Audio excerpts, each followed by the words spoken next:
विष्णु बोले कि हे लक्ष्मी, अब मैं तुम्हें 5वें अध्याय का महात्म्य बताता हूँ।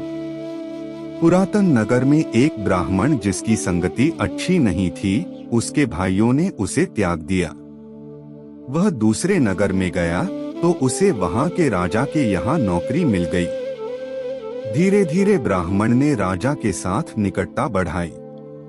वह लोगों के विषय में सच्ची झूठी बातें बताकर काफी धनवान और राजा का विश्वास पात्र बन गया। फिर उसने शादी कर ली। लेकिन जब ब्राह्मण को पता चला कि उसकी स्त्री व्यभिचारिणी है तो वह उसे मारने पीटने लगा। एक दिन उसकी स्त्री ने उसको विष दे दिया। मरकर उसने गिद्ध योनि में जन्म लिया। बाद में ब्राह्मण की स्त्री भी मर गई और उसने तोती की योनि में जन्म लिया। वह वन में एक तोते के साथ उसकी स्त्री के रूप में रहने लगी। एक दिन तोती ने तोते से पूछा कि हे स्वामी, तुमने तोते की योनि में जन्म क्यों पाया? मैं पिछले जन्म में ब्राह्मण था।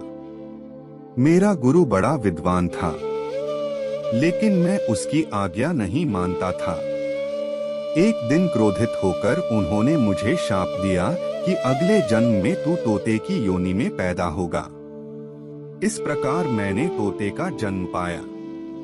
अब तुम बताओ, तुम किस कारणवश तोती की योनि में आई? मैं भी पिछले जन्म में एक ब्राह्मणी थी और अपने पति की आज्ञा नहीं मानती थी। मेरी इस आदत से परेशान होकर वह मुझे मारने पीटने लगा। एक दिन तंग आकर मैंने उसे विष देकर मार डाला। जब मेरी देह छूटी तो कई प्रकार के नरक भोगकर मैंने तोती का जन्म पाया। तोती की बात सुनकर तोते ने कहा कि तूने तो अपने पिछले जन्म में बहुत बुरा कर्म किया था। इसके पश्चात उन दोनों का वार्तालाप यहीं समाप्त हो गया। एक दिन तोती वन में अकेली बैठी थी, तभी वह गिद्ध वहां है आया। गिद्ध उसे पहचान कर मारने के लिए झपटा, लेकिन तोती एक ओर हटकर उड़ने लगी। गिद्ध उसके पीछे लगा हुआ था। तोती थककर एक श्मशान भूमि पर गिर पड़ी।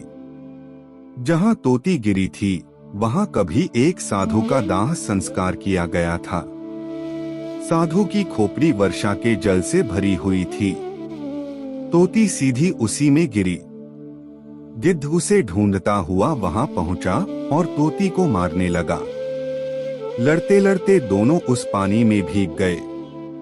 कुछ ही क्षण पश्चात दोनों मर गए और इस अधम देह को छोड़कर उन्होंने देवदेह पाई। आकाश से विमान उतरा जिस पर बैठकर वे वैकुंठ की ओर चल दिए। वैकुंठ में पहुंचकर उन्होंने धर्मराज से पूछा कि महाराज, हमारा कौन सा पुण्य उदय हुआ जो हमें सद्गति मिली? तब धर्मराज ने कहा कि साधु की खोपड़ी में भरे जल के प्रभाव से तुम्हें मुक्ति मिली है, क्योंकि वह साधु गीता के 5वें अध्याय का नित्य पाठ करता था। भगवान विष्णु लक्ष्मी से बोले कि हे लक्ष्मी, गीता के 5वें अध्याय का महात्म्य बड़ा प्रभावशाली है।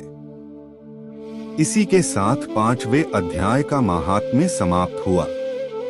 जय श्री कृष्णा।